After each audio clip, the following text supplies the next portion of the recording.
The Create and Thrive podcast, episode 2. This is what's holding you back from succeeding. So, don't think you have to do what everybody else is doing, and don't think that you have to have the lifestyle that you have now. It's not set in stone. You can change it. I'm Jess, and this is the Create and Thrive podcast. A former school teacher, I turned my handmade hobby into a thriving business, and I also teach other creatives how to do the same. My goal is to help you learn how to turn your creative hobby into a thriving, profitable business. So let's get learning.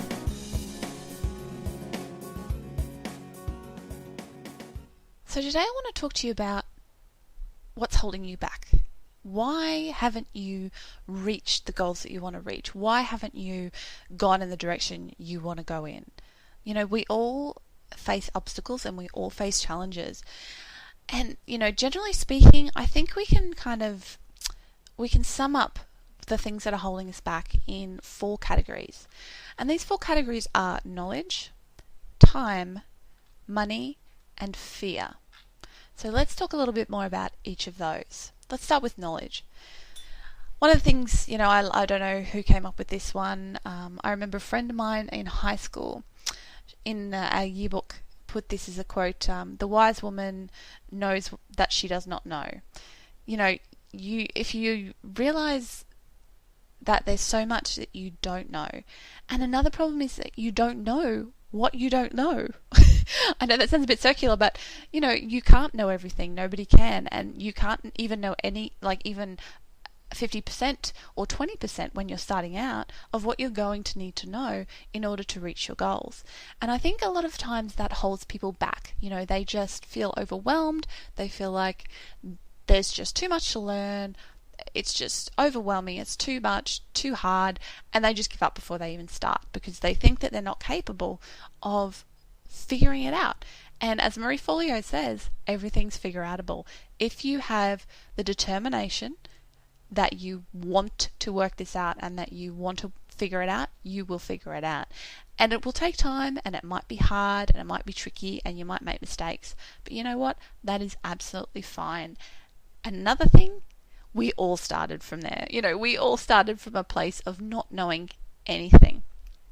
Like, when I started my business, I had almost no business experience. I'd worked as a manager for a tuition center for the past 2 years, and the training I got on the job was literally the only business training I'd ever had, and it was invaluable. I learned about the sales process, and I learned a little bit about marketing, although I wasn't in charge of that, and I learned a bit about business in general, and that was really important in helping me to make steps forward in my small business. But there was, I maybe knew 2% of what I needed to know when I got started, and I just learned the rest as I went. And there were times when I thought, I have no idea, I'm never going to work this out. I don't even know where to go to work it out. Google is our best friend as entrepreneurs. It's definitely our first port of call to figure anything out. But it can also be a bit of a rabbit hole, and it can be really hard to actually work out what the best advice is.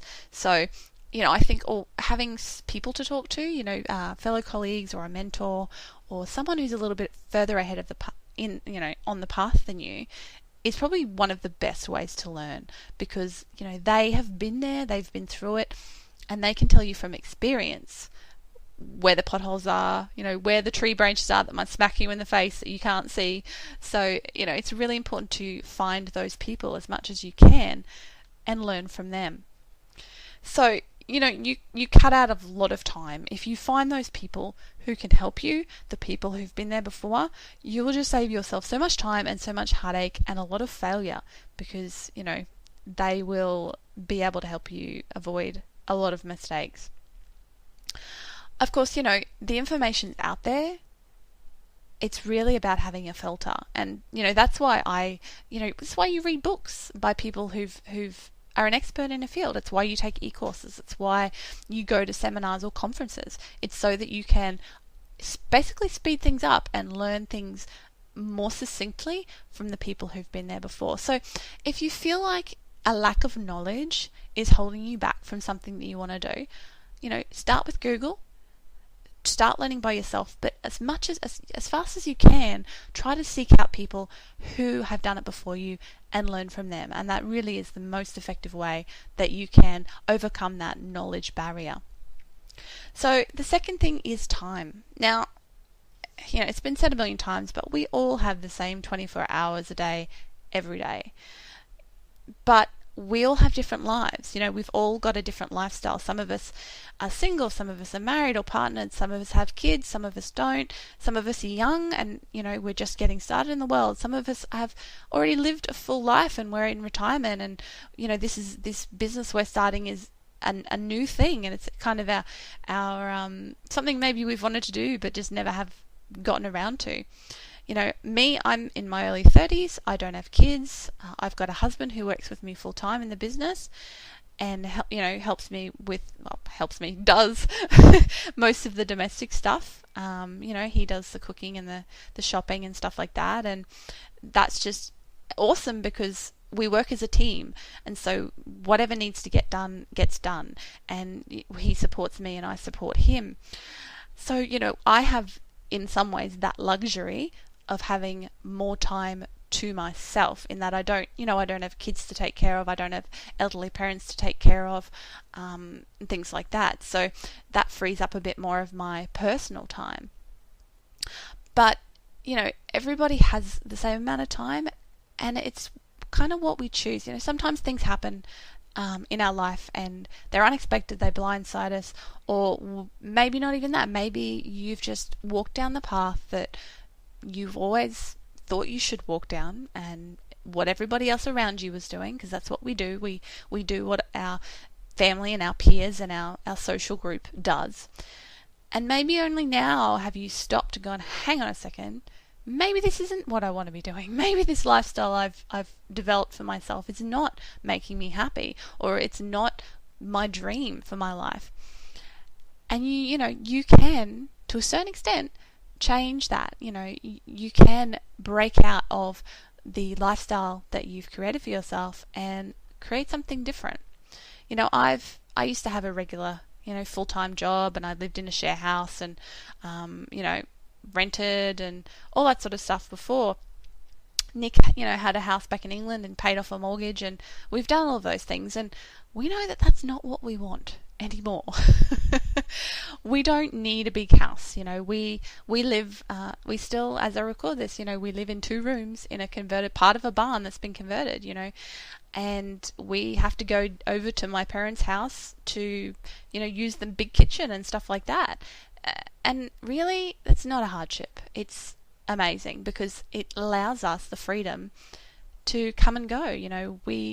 When we came here, it was not forever. We came here for a summer, and we all loved it so much. My parents loved having us nearby, and we loved having them nearby, and we just said, hey, let's just keep this going, and it's been brilliant. And that was like 6 years ago. So you never quite know what things are going to be. And I will put it out there. I was, I'm an only child. I was that kid who couldn't wait to get out of home and go out on my own. I've always been really independent. So, I lived in different cities and different places for the 10 years before that. And, there was times I lived thousands of kilometers away from my family and my friends. And at the time that was fine, but as I got older, you move past that childhood, that teenage time where you're just rebelling or whatever you were doing. I wasn't much of a rebel, let's be honest. I was pretty straight and narrow, goody two shoes type.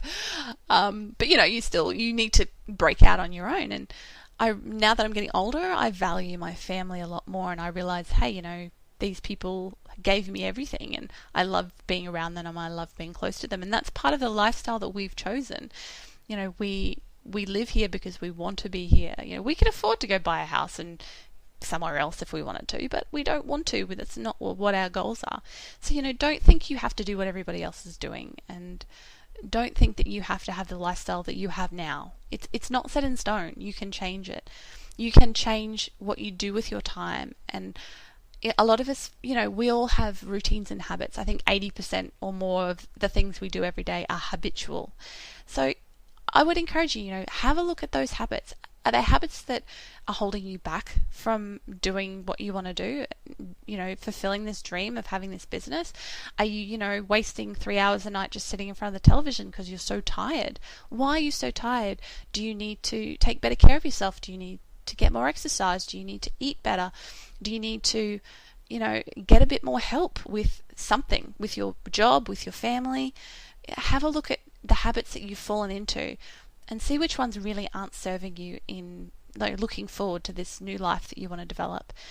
And it's not easy. You can't just overhaul everything all at once. It tends to all fall apart when you do that. But the key is to find, just find one habit that's wasting you time that you could be using towards this dream of yours, and change it. You can change it. You have the power. Nobody else can do it for you. Only you can do it. Only you can choose how to spend your time.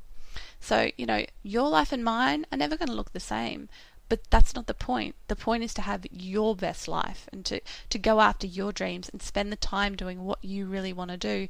Don't just spend your time in those habitual, basically, there's a lot of time wasty type things we do. Try to work a way around that.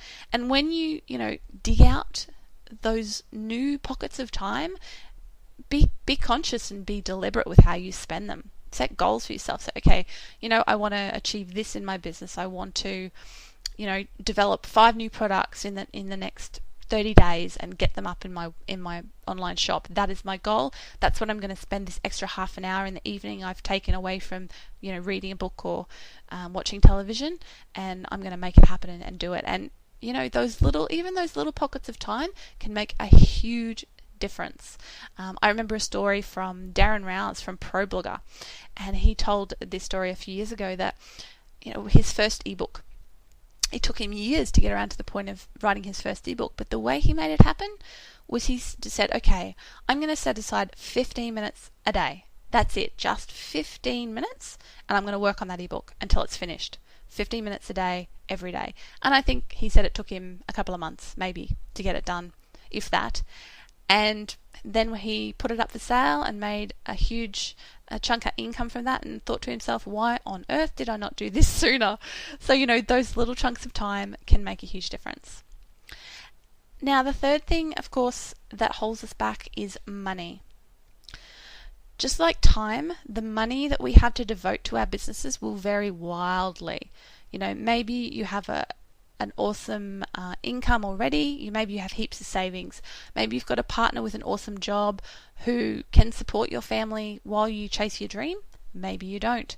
Maybe you're both working full time or part time and only just scraping by, and you don't have a lot of money to spend. Maybe you're a single parent. Maybe you're in uni and you're literally just doing this on the side while you're studying and working. Wherever you're at, though, you have a limited amount of cash to invest in your business, and only you can decide what the best use of that money is. Only you can decide that. Do you need to invest in more tools? Do you need to buy more materials? Do you need to invest in a website? Do you need to invest in an e-course to teach you something? It's never been easier than it is now to make money from your creativity. The internet has just opened up this entire world, this world of possibility, and we can connect with our right people, our ideal customer, no matter where they are in the world. And that is an absolute, it's just mind-blowing, really it is. So, it's, you can start an Etsy shop if you want and get 20 products up there for $4. That is not a huge investment. I think almost everybody can find $4 to do that. And what you need to spend there is time instead of money, and finding that time to get things started. You can start your business on very little money. There's a lot of free stuff out there. You start a website, start a blog on a free platform. If you can't even afford to buy a year's worth of hosting to have your own website, that can come later. Just start where you are with what you have, and do what you can, and that will make all of the difference. Don't let the fact that you don't have money to do a certain thing stop you from doing something else, or stop you from figuring out a way around that. I've chosen to spend the time on my business, because when I started, I certainly didn't have much money to invest in my business. I was paying rent and insurance and buying groceries and all that sort of stuff, just like we all are, and making sure I had enough savings going into my savings account. So I chose to spend my time, because I had a lot of that. I had a lot of free time when I started out. When I wasn't working, I was my own woman. I could do whatever I wanted with my time. So I really invested a lot of time. But, you might be at the point where you can invest money at the beginning. Maybe you can afford to get a web designer to make a website for you. Maybe you can afford to hire someone to do some professional photos for you. And if you can, that is fantastic. But whichever way you go, you need to spend one or the other. You either need to spend time or you need to spend money in order to grow your business. So only you can decide which of those, you have more of to spare and to spend on your business. So let's tackle the last, but possibly the most important thing that holds you back, and that is fear. If you don't believe in yourself, nothing else matters. If you don't believe that you can do this, you won't, because you are the only one who is going to make it happen. So, really take a step back and go, how am I talking to myself? What am I saying to myself about myself? What is your self-talk? What's going on in your head? Are you saying, I can figure this out, I can do this is awesome, of course I can do this, I can do anything? Or are you saying, oh, I've never done this before, oh, I suck at that, I suck at I don't know, money stuff, or I suck at photography, and then you just go, well, yeah, if I don't think I can do it, and you just shut it down and you won't make it happen. People can tell you till they're blue in the face how awesome you are, but if you don't believe it, nothing's going to change. So, you have to believe in yourself, and you have to overcome that fear.